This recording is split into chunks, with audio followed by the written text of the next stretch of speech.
We continue with the carbohydrates and their structure.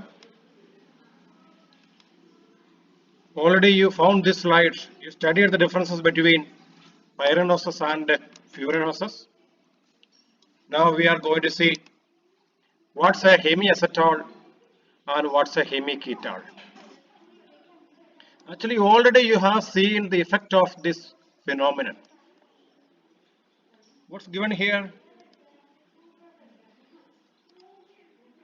You see, an aldehyde or ketone reacts with an alcohol in a 1:1 ratio.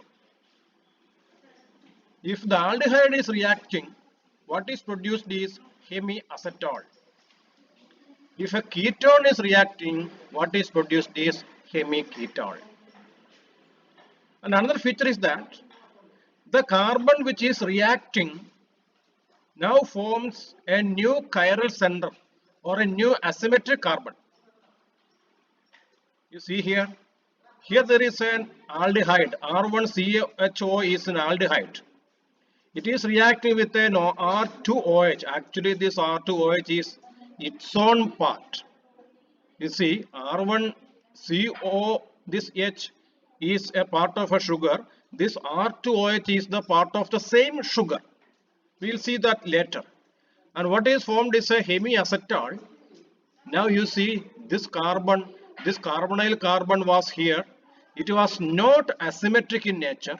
Now, because of the rearrangement of the atoms, it is an asymmetric carbon. And this is now a cyclic molecule. This is what we wrote as Haworth perspective formula, Haworth ring structure. Okay, similarly, here is the ketone. Ketone is having this carbon. It is not asymmetric in nature. It is not a chiral center. And it reacted with the R3OH. Remember, R3OH is another part of the same molecule. What happened here? This carbon is now asymmetric in nature. So, formation of hemiacetal or hemiketal results in the formation of a new asymmetric carbon or a new chiral center. And how is this reaction taking place?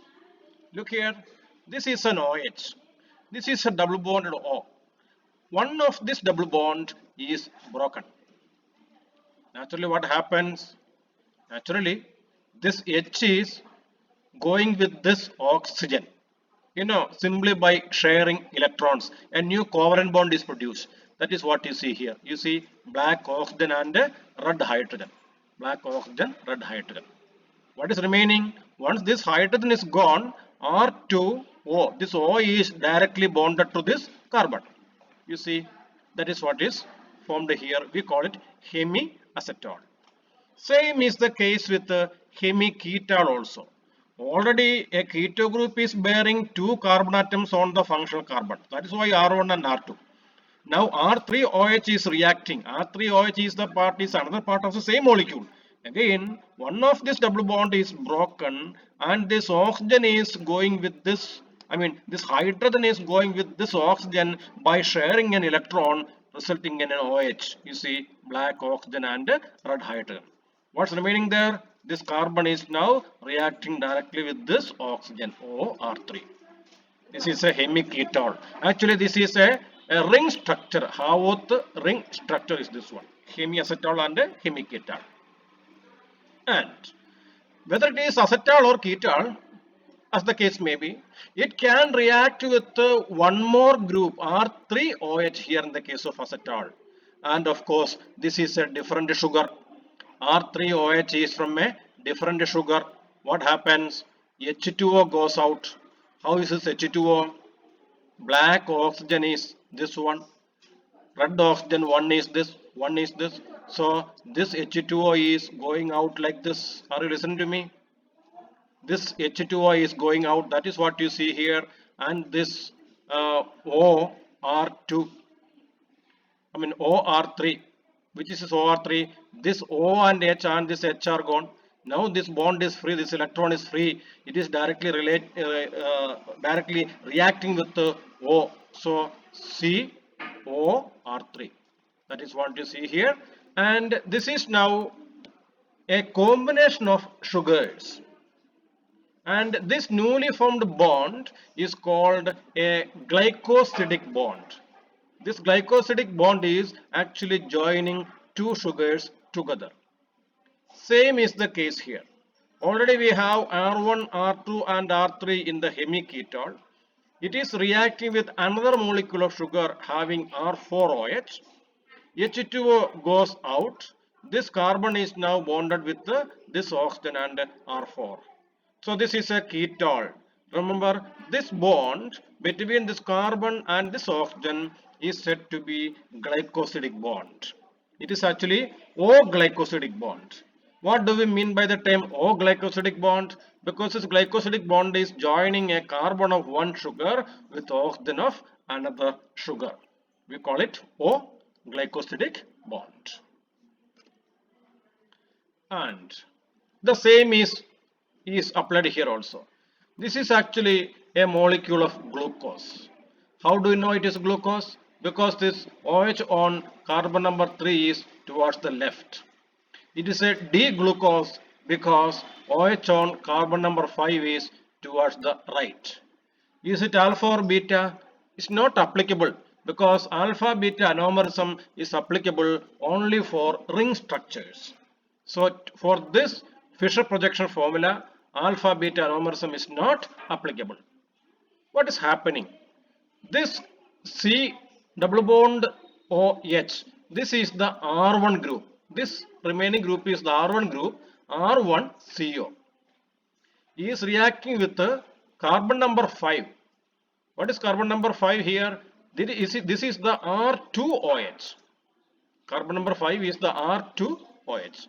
Look here, carbon number 1 is bearing C double bond O and H, and this molecule is bending like this. This molecule is bending so that carbon number 5 is reacting with this carbon number 1, and this carbon number 5 is carrying a CH2OH. That is what you see here. So the ring is being formed. Two forms are possible. Form 1, in this anomeric carbon, OH is downward, it is alpha anomer, and form 2, on the anomeric carbon atom, OH is upward, this is beta anomer. So the first one is alpha D glucopyranose because it is a 6-membered ring, pyranose, and this one is a beta D glucopyranose. And in a solution, these alpha and beta forms are in equilibrium. In solution, these two are in equilibrium and they are interconvertible. These alpha beta forms are interconvertible into each other in a solution, and this phenomenon is what is called mutarotation, interconversion of alpha beta anomers. Okay, let us see the same thing once again here. Carbon number 1 is reacting with the carbon number 5, you can see here, and two possibilities are there: alpha D glucose, beta D glucose. And here you see, why is this alpha? OH is written towards your right side on the functional carbon atom, on the anomeric carbon atom, OH is written towards the right side, it is alpha. Here in the case of beta D glucose, on the functional anomeric carbon atom, OH is towards the left side, and therefore it is beta D glucose. And when a Fisher projection formula is transformed into a Haworth ring structure, the groups towards the left side of the carbon in the Fisher projection formula are written above the carbon in the ring structure. Let us see, beta D glucose, carbon number 1, OH is towards the left. So in the Fisher projection formula, on carbon number 1 in beta D glucose, OH should be above the carbon. Look here, that is what you see here. Similarly, on the alpha anomer, OH group on carbon number 1 is written now below, and it should be towards the right side of the carbon in the case of the Fisher projection formula. Look here, that is what you see. It is applicable to every OH group on every carbon. The groups which are on the which are on the right side of the carbon in the Fischer projection formula are written towards the, they are written below the carbon in the case of Haworth ring structure. Keep it in your mind. Now we are moving to the same thing once again. A detailed description is given here. Alcohol reacting with the aldehyde forming a hemiacetal. The same thing which is given in the other diagrams. You can see those groups which are given above the carbon, below the carbon, etc.